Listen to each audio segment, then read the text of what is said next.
The miracle we hear in today's gospel is one of the more important ones we find in Scripture. For one thing, it's the only one that appears in all four gospels. And so when that happens, you know it's very important, right?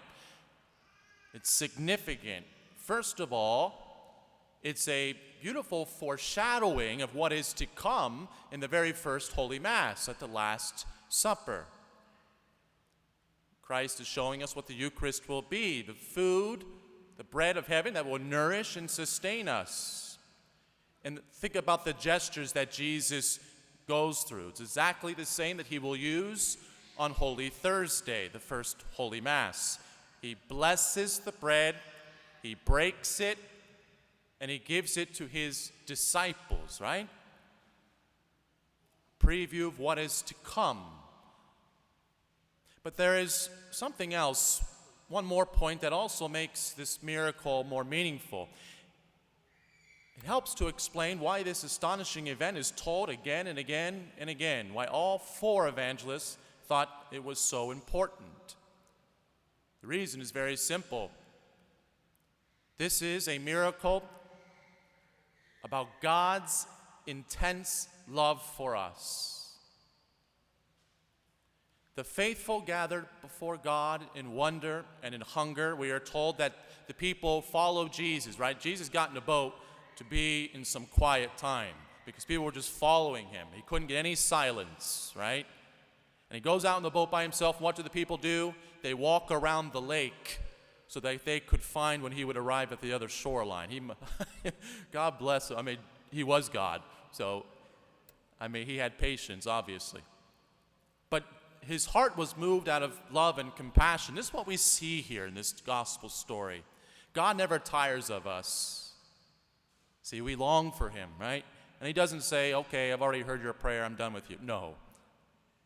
And you see Jesus feed their hunger. He answers their yearning. He gives them what they need.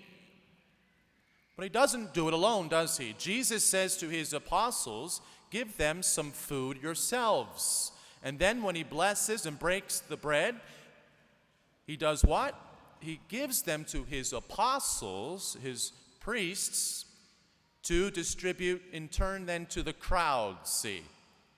He's working through his priests to give his flock, the people of God, this wondrous bread, this miraculous bread to feed and nourish them on their journey. See, Christ wishes to feed his people through others. In fact, not just through priests, we know, through all of us. We are all called to participate in God's act of loving.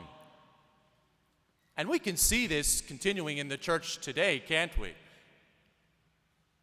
From her personal writings, Mother Teresa relates a story showing how Christ continues to show his love through others, especially to the poorest and most hungry among us.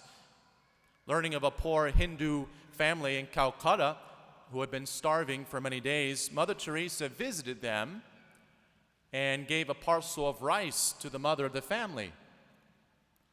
She was surprised to see that the woman then divided the rice into 2 equal portions and proceeded to give one to her Muslim neighbor.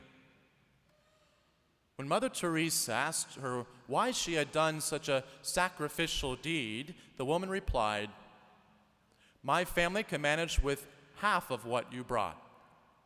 My neighbor's family is in greater need because they have several children who are starving." You want to talk about being instruments of God's love, to be the hands of Jesus for others. In today's gospel account, the apostles gave Jesus all they had, 5 loaves and 2 dried fish. And Jesus used that tiny amount to feed a multitude. And so we see that the apostles became an instrument of Jesus' hands. They became an instrument of his love.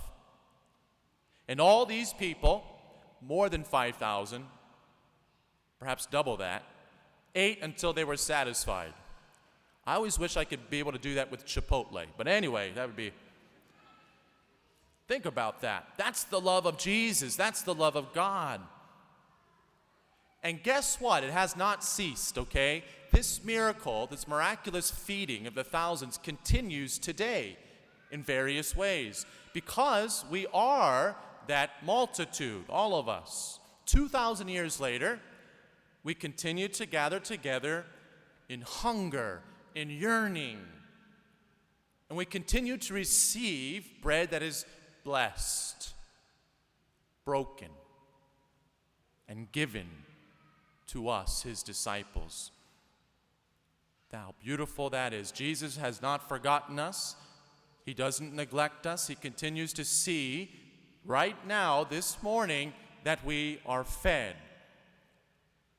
That is all an example of God's intense love for all of us. We receive God's love every day. We're called to share that love, to feed those who are hungry, both spiritually and physically. This is Christ's vision, God's vision for the church that was about to be born. And it's not over yet. What started on that hill in Galilee goes on today in Bexley, Buenos Aires, Berlin. It goes on in the soup kitchens, homeless shelters, food pantries. For the Catholic Church is the #1 social provider in the entire world. God continues to feed people through us, his instruments. We are each called to take that on, to be love. It goes on wherever those who are hungry find God and their hunger satisfied in the sacraments.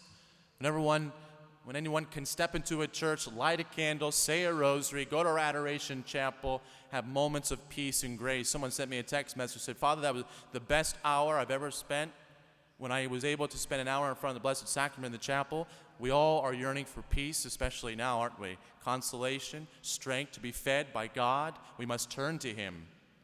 So the miracle of the multitude continues every time Mass is celebrated, or a baby is baptized, or a couple is married. The miracle goes on. The distribution continues. It happens every time a confession is heard or a sick parishioner is anointed.